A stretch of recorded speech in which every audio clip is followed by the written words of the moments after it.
밤낮을 가리지 않고 무더위가 기승을 부리는 계절입니다. 따가운 햇살이 모든 것을 태워버릴 것 같은 열기로 정말 가득 차서 어서 여름의 이 무더위가 지나가기를 바라게 되는 그런 하루하루인 것 같아요.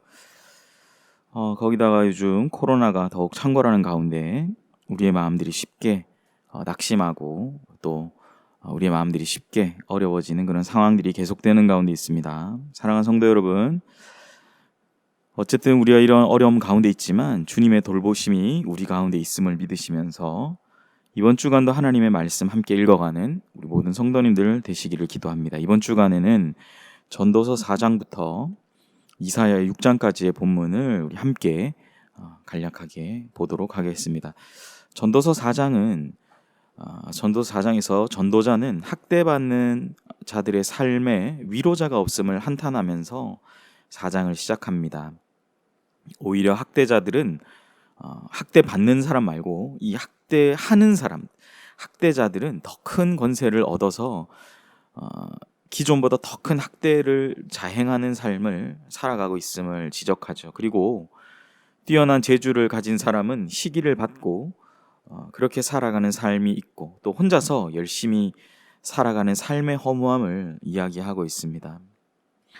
결국 전도서 4장에서는 이러한 세상에서 우리가 어떻게 참된 행복을 누리며 살아갈 수 있을까 이야기하는데요. 그것은 바로 욕심을 버려야 한다. 욕심을 버리는 삶에 대해서 전도자는 말합니다. 6절 말씀에 두 손에 가득하고 수고하며 바람을 잡는 것보다 한 손에 가득하고 평온함이 더 낫다라고 고백하고 있는 것이죠. 전도서 5장에서 전도사는 우매한 제물을 드리는 것보다 참된 예배를 드리는 삶의 귀중함을 말하고 있습니다. 말씀대로 살려는 노력이 없이 습관적인 자세로 예배 드리는 것은 매우 잘못된 행위라는 것이죠. 하나님께 우리의 삶을 드리는 참된 예배의 자세로 살아가지 않는다면 우리가 아무리 많은 예배를 드린다고 해도 그것은 아무짝에도 소용없는 그것이라는 것입니다. 많은 것을 하나님께 드리려는 그러한 열심보다 하나님께 진정한 예배를 드리는 삶을 살아라 라고 5장은 이야기합니다. 전도서 6장에서는 한 가지 불행한 일에 관한 이야기를 설명하죠. 그것은 마음의 소원대로 부족함 없는 재물과 그런 부요함을 얻었음에도 불구하고 자기 자신은 그것을 누리지 못하고 내가 이룬 것을 다른 사람이 누리는 것을 보는 것, 이것이 가장 불행한 일이다라고 말하죠. 또한 100명의 자녀를 낳고 장수해도 행복하지 않는 삶이 있다라는 겁니다. 인간의 삶은 행복을 추구하기 위해서 하나님을 믿는 것은 아니지만 하나님 없이는 결코 행복할 수 없다라는 것을 6장은 이야기하는 것이죠. 행복은 채워지지 않는 욕망으로 그렇게 살아가는 것이 아니라 현재 가지고 있는 것에 만족하며 살아가는 것. 무엇입니까? 하나님 없이는 결코 행복할 수 없고 하나님이 우리와 함께 하실 때 가장 행복한 삶이다라고 6장은 이야기하는 것입니다. 전도서 7장에서 하나님은 사람에게 형통한 날과 곤고한 날을 번갈아 가면서 주신다라고 얘기하죠. 무슨 말입니까? 항상 우리가 형통할 수 없고 항상 곤고한 날만 있지는 않다라는 거예요. 이 형통한 날과 곤고한 날, 고통의 날, 힘든 날, 어려운 날, 마음이 낙심되는 날들, 그러한 날들이 교차적으로 우리에게 나타난다라는 거죠. 하나님은 사람의 삶에 있어서 미래에 대한 일들을 알지 못하게 하심으로 말미암아 하나님을 더욱 의지하게 하시려고 하신다라는 사실을 우리는 기억해야 돼요. 우리가 나의 미래가 형통할지, 내 미래가 곤고한 날일지 모르는 것처럼 이 미래에 관한 내가 형통한 날이 있을지 또 곤고한 날이 있을지 모르는 상황 가운데에서 우리는 하나님을 더욱 의지하는 삶을 살아가야 될 것입니다. 전도서 8장은 왕을 모시는 신하의 자세를 통해서 때와 상황에 맞는 행동에 대해서 말해줍니다. 신하는 왕 앞에서 급하게 물러가서는 안 되며 무엇을 하느냐고 다그쳐 왕에게 물을 수도 없습니다. 바로 이 신하처럼 지혜로운 사람은 때와 상황에 맞게 행동하는 사람을 8장에서는 이야기하고 있죠. 그러려면 평소에 어떠한 행동을 해야 할지 생각하는 그러한 분별력과 평소에 내가 편하게 행동하는 것과는 다르게 행동하는 그러한 절제력이 있어야 한다라고 전도서 8장은 이야기합니다.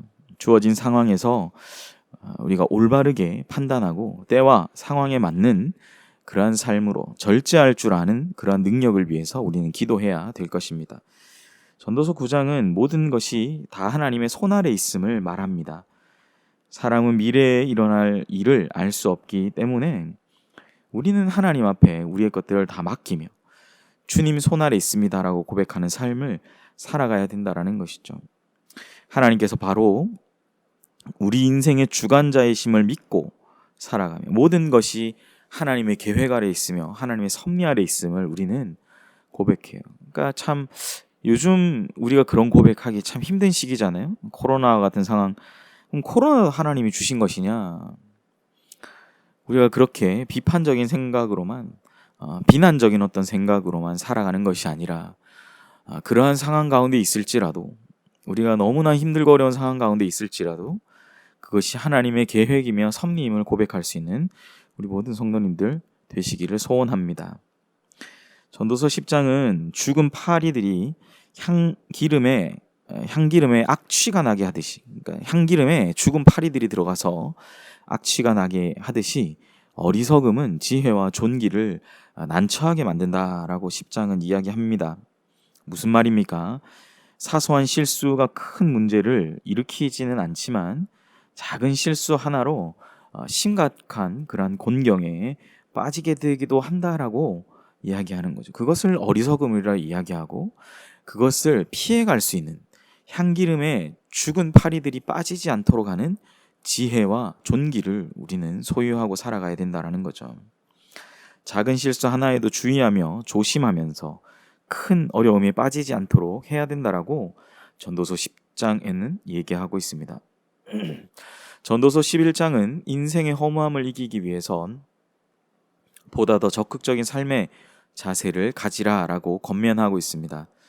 예측할 수 없는 미래로 인해서 주저주저하는 삶을 살지 말고 만사를 성취하시고 또 이끌어 가시는 하나님의 일을 기대하면서 모험하며 또 도전하는 청년 때와 같은 삶을 살아야 한다라고 말하고 있습니다.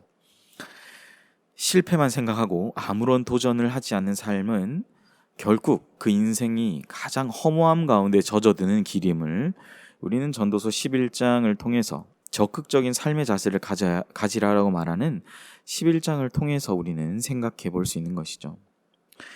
전도서 2장은 청년의 그때의 창조자를 기억하라고 말합니다.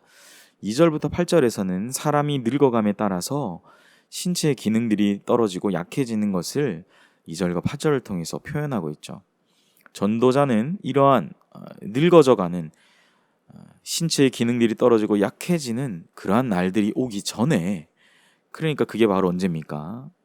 1절 2절에서 얘기하는 창조자, 청년의 때에 바로 그러한 때에 창조자를 기억하라 라고 기록하고 있는 거죠. 바로 늙어가는, 기력이 쇠하는, 아무것도 도전하고자 하는 그러한 날들이 오기 전 창조자를 기억하고 신속히 하나님께로 돌아와서 하나님 중심 또한 주님을 위한 삶을 살아가라 라고 말하고 있다는 거예요.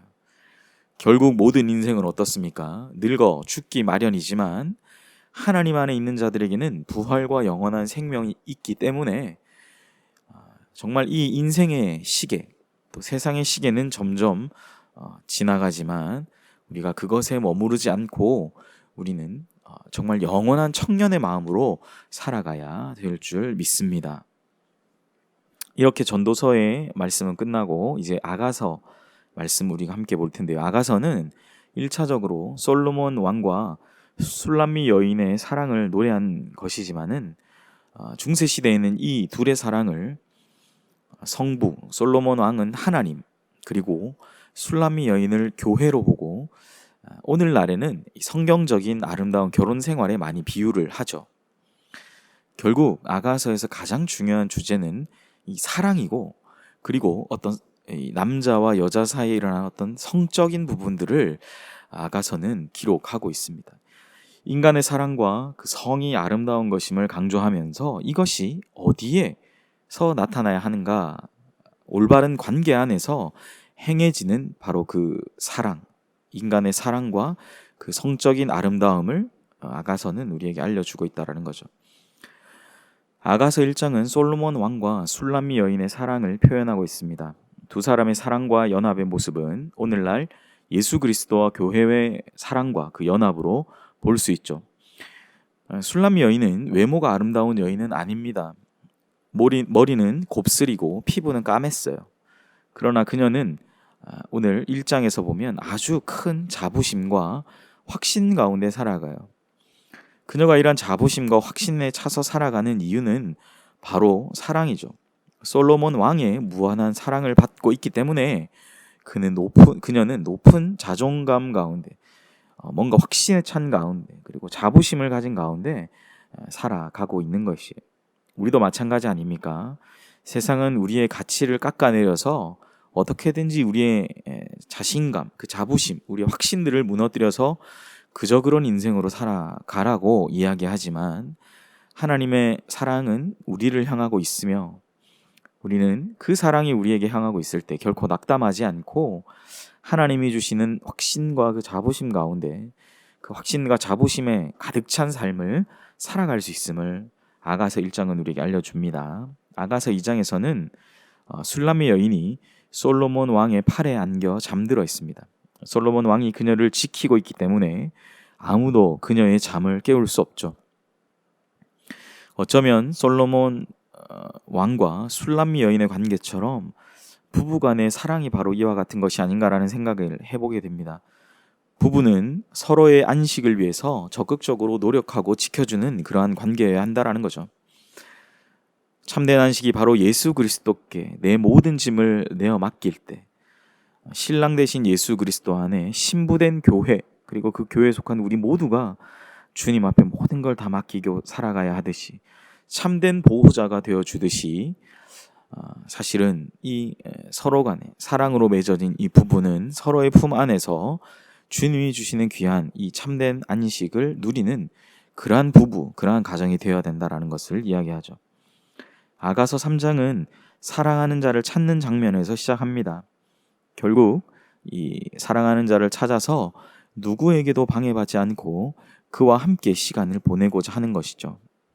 부부관계도 마찬가지 아닙니까? 아무에게 방해받지 않는 둘만의 시간이 필요합니다. 친밀한 교제의 시간이 있어야 합니다. 그것이 부부의 하나됨을 지키는 길입니다. 우리 주님과의 관계에서도 주님께만 집중하는 주님과 나와 단둘이 주님께만 집중하는 묵상의 시간이 필요하죠. 그때 어떻습니까? 우리가 주님께만 집중하는 묵상의 시간을 가질 때 주님과 나의 관계가 올바로 정립되기 때문이죠.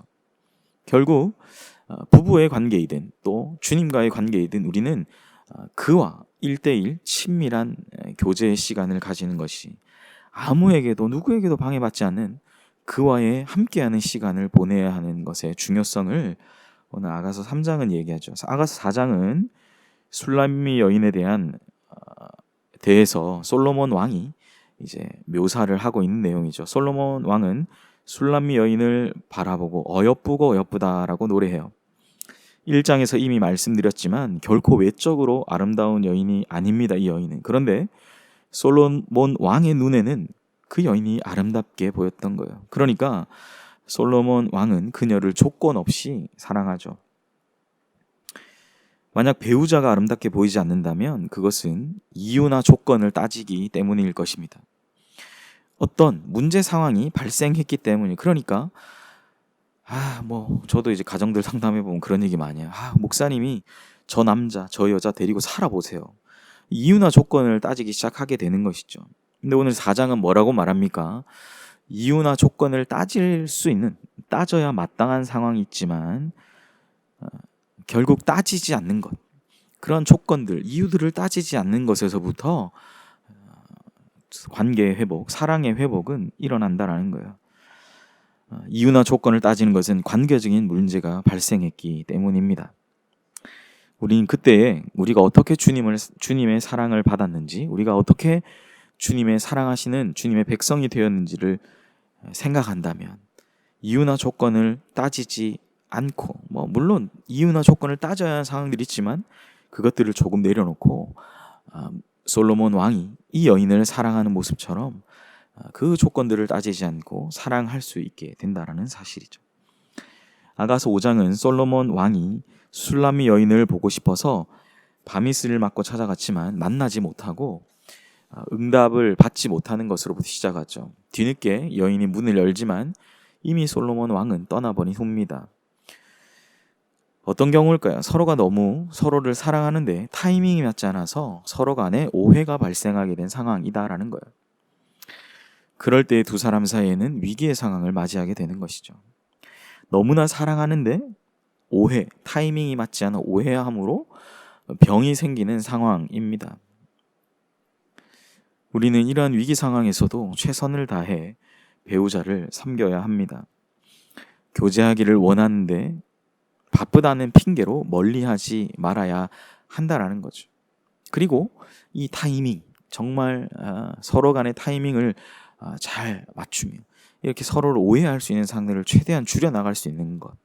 그래서 정말 사랑함으로 기쁨이 넘치는, 병이 나는 상황이 아니라 기쁨과 그 은혜가 넘치는 그러한 가정들, 또 부부, 또 교회와 예수 그리스도, 그 충만한 은혜 가운데 나아가야 될 줄 믿습니다. 아가서 6장은 솔로몬 왕이 술람미 여인에게 바치는 노래로 시작하죠.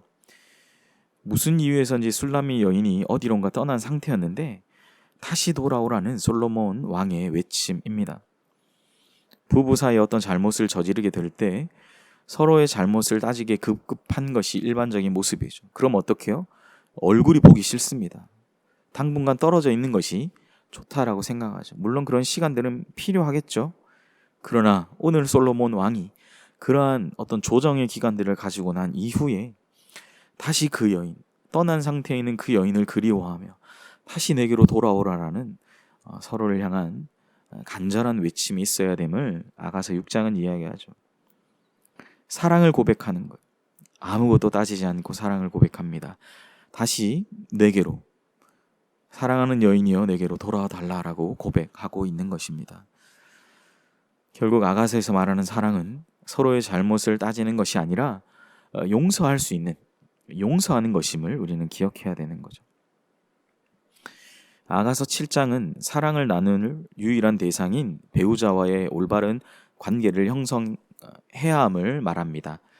배우자를 섬기고 존중하는 자세가 없이 자신의 마음을 채우는 대상으로 배우자를 대해서는 안 됩니다. 부부가 한 몸인 것처럼 서로를 존중하고 아끼며 서로를 그 사람의 마음에서 사랑하는 자세를 가지라라고 아가서 7장은 우리에게 이야기하고 있는 것이죠. 마지막으로 아가서 8장은 사랑보다 강한 것이 없음을 말합니다. 6절에서 사랑은 죽음같이 강하다라고 표현하고 7절은 많은 물로도 사랑을 끊을 수 없고 홍수도 사랑을 삼킬 수 없다라고 그렇게 고백하며 세상의 어떤 재물과도 사랑을 바꿀 수 없다라고 아가서 마지막 이 8장은 우리에게 이야기하고 있는 것입니다. 아가서를 읽으면서 참 귀한 말씀임을 다시 한번 생각하게 되었어요. 주님이 우리에게 보여주신 그 사랑의 참된 의미와 또 그 사랑의 깊이와 넓이를 생각하게 되는 것이 바로 이 아가서의 내용이 아닌가라는 생각을 하게 되었습니다. 무엇입니까? 사랑보다 강한 것은 없다. 우리가 그 마음으로 살아가는 우리 모두가 되었으면 좋겠습니다. 이제 마지막으로 이사야입니다. 이사야서는 전반부인 1장부터 39장과 후반부인 40장부터 66장으로 나뉘는데 전반부는 죄로 말미암아 유다와 열방이 심판을 받는 것에 대해서 증거하며 또한 오실 메시아에 관한 언급을 하고 있으며 후반부에서는 그 오실 메시아를 통한 이 만유의 회복을 강조하고 있습니다. 오실 메시아는 처녀의 몸을 통해 오실 임마누엘이시며 아기의 모습으로 나타나실 전능하신 하나님이시며 다윗의 자손으로 고난받는 여호와의 종으로 표현하고 있는 것이죠. 이러한 우리 관점에서 이사야 1장부터 한번 잠깐 살펴보기를 원합니다. 이사야 1장은 남유다가 황폐하게 된 원인을 먼저 설명합니다.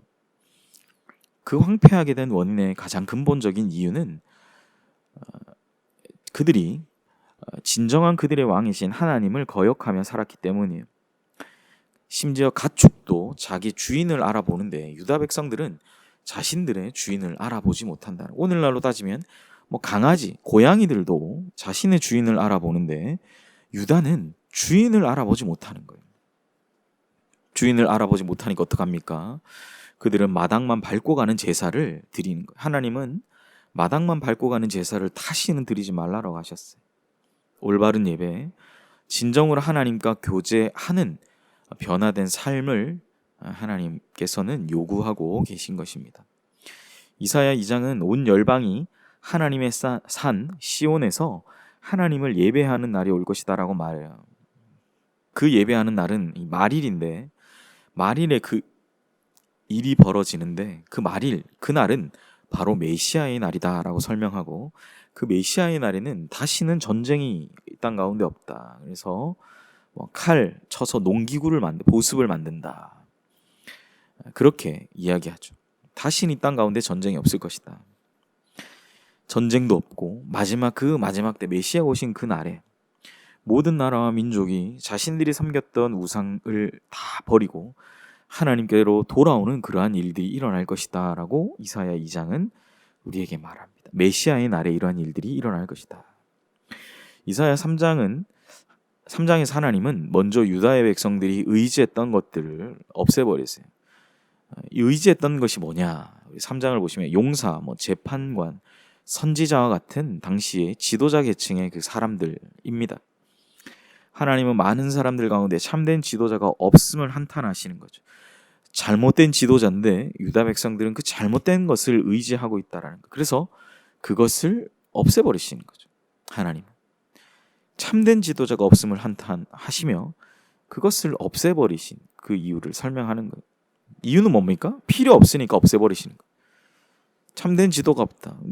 아무짝에도 쓸모가 없기 때문에 없애버리신다라고 말씀하시는 거예요. 오늘날도 그렇지 않습니까? 사람들은 이 세상에 참된 지도자가 없음을 한탄합니다. 우리는 기도해야 하죠.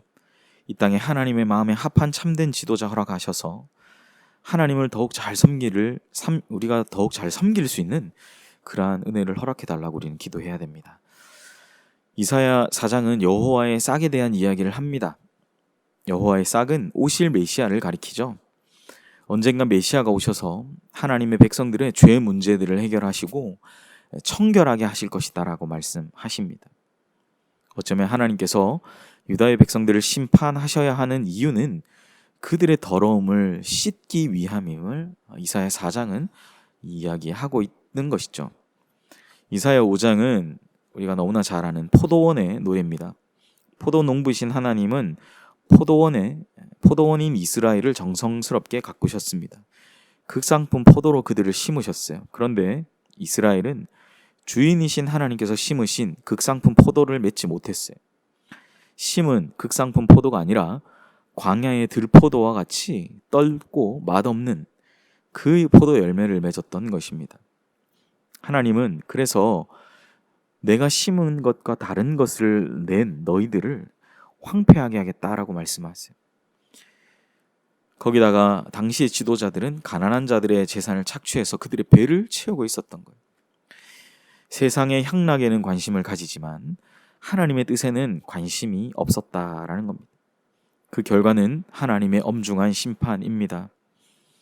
하나님과 이웃을 사랑하지 않고 자기의 유익만을 구하는 자들은 반드시 그 대가를 치르게 될 것이다 라는 것이 바로 오늘 이사야 5장을 포도원의 노래를 통해서 하나님이 주시는 하나님의 말씀임을 우린 기억해야 되죠. 마지막으로 이사야 6장입니다. 이사야 6장은 이사야 선지자의 소명의 장입니다. 소명장이 먼저 나오고 사실은 하나님의 말씀이 하나님의 뜻이 전해지는데 이사야는 특이하게 황폐하게 하겠다. 너희를 심판하겠다. 그런데 메시아를 보낼 것이다. 여러 가지 주제들을 가지고 말씀하신 이후에서야 하나님이 이사야 선지자를 부르시는 이사야 소명장이 드러나죠. 이사야가 하나님의 종으로 부름받을 때에는 우시야 왕이 죽던 해입니다. 우시야 왕은 50년이 넘는 세월을 남유다를 통치하며 남유다의 국력을 강하게 했던 그러한 왕이었어요. 무슨 말입니까? 이사야가 부름받았던 이 우시야 왕의 죽던 그 해는 남유다의 그 모든 통치, 그 국력이 강하게 되는 그 모든 번영이 끝났다라는 것을 반증해주는 그런 이야기라는 거죠. 이사야를 포함한 남유다의 백성들은 너무나 불안했을 거예요. 그때 하나님은 자신의 영광을 성전 가운데 보여주셨습니다. 왜 보여주셨을까요? 사람이나 세상을 의지하지 말고 하나님만을 바라보라라는 말씀이에요. 하나님의 그 영광만을 기억하라라는 말씀입니다. 아무런 소망이 보이지 않을 때 좌절하지 말고 거룩하시며 또 영광스러우신 하나님을 바라보는 우리의 삶이 되어야 할 것입니다. 이제 이렇게 우리가 전도서 4장부터 이사야 6장까지의 말씀을 함께 간략하게 보았습니다. 여러분들이 이 내용들, 제가 짧게 언급해드린 내용들을 보시면서 전도서의 말씀부터 이사야까지의 말씀을 하나하나 읽어 나가시면서 또 여러분들이 성경을 통독하시는데 조금이나마 도움이 되는 그런 시간, 그런 한 주간, 또 점점 더워지는 날씨 가운데 있지만 그 날씨 가운데 하나님 말씀으로 또 코로나의 상황들이 더 악해지고 짙어지는 가운데 하나님의 온전하신 도움에 또 우리를 지키시고 보호하시는 귀한 은혜들이 나타나는 그것을 경험하는 귀한 성경 통독의 시간이 되시기를 주 예수님 이름으로 간절히 축복합니다. 기도하겠습니다. 우리를 너무 사랑하신 하나님, 전도서의 말씀에서부터 이사야의 말씀이 이르기까지 오늘 우리가 말씀을 읽어나가면서 간략하게 보았지만 결국 가장 중요한 것은 하나님께서 우리를 너무나 사랑하시고 세상의 그 어떤 것과도 비교될 수 없는 하나님의 사랑, 그 사랑보다 더 강한 것이 없는 그 하나님의 사랑이 우리를 지켜주시고 보호하신다는 사실과 아울러 하나님의 뜻에, 그렇게 우리를 사랑하시는 그 하나님의 뜻에 우리의 마음과 생각과 우리의 초점을 두고 살아가는 그러한 우리의 인생이 되게 해달라고 또 기도하며 한 주간 귀한 말씀을 함께 읽어나가는 우리 모든 연희교회 성도님들 되게 하여 주시옵소서. 감사드리며 예수님의 이름으로 기도합니다. 아멘.